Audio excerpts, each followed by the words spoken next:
That's right. Not directly, but inadvertently, yes. Like she would laugh at him after she and I had sex. She might smirk at him. Let's say she and I had an encounter and he tried to get on top of her after that. You know, the comparison of the two inside of her was probably noticeably different. So a few times she would catch him smirking, laughing, stuff like that. And he asked her, like, yo, what's so funny?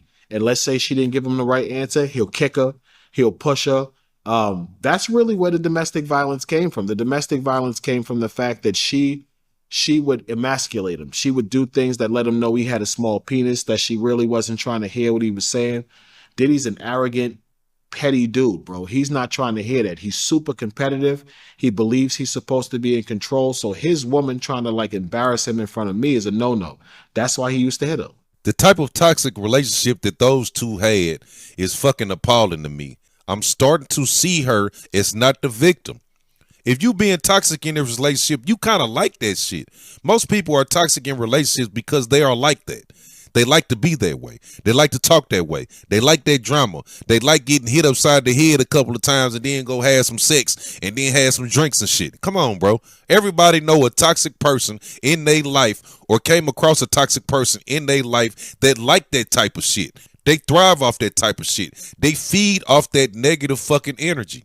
Speaking of being competitive, he used to compete with you, right? With who can have sex with her better. Yeah. Every time, you know, like let's say me and her were going, and you know, again, I don't like going into detail about our encounters, even though I have, I kind of had to go into them because she's trying to pretend like Dave isn't as significant as he really was, and that's not the case, Cassie. We both know what time it was. So Diddy would watch she and I have sex, and you know it was hot. He'd sit there, he's high out of his face on E, Molly, ketamine, whatever concoction of drugs he's managing to take this encounter. And he might have looked at the way I had sex with her, and now he wants to do the same thing. So being high, he's not realizing that the penal size is going to make a major difference if you try to do that.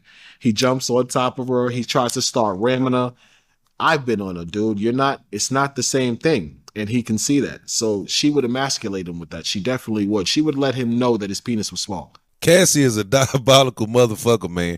To me, she's starting to seem like the motherfucking orchestrator and all this shit. And maybe Diddy could have been her plaything. Maybe she was the one manipulating the shit out of Diddy. Because it seems like from some of these sex workers that she had a lot more power in this shit that she's alluding to, that she's willing to take credit for. She's acting like she's just the victim, what I think she is in the domestic violence shit. But at the same time, you was wielding some type of power. And Cassie, she used to ask you to urinate on her, right?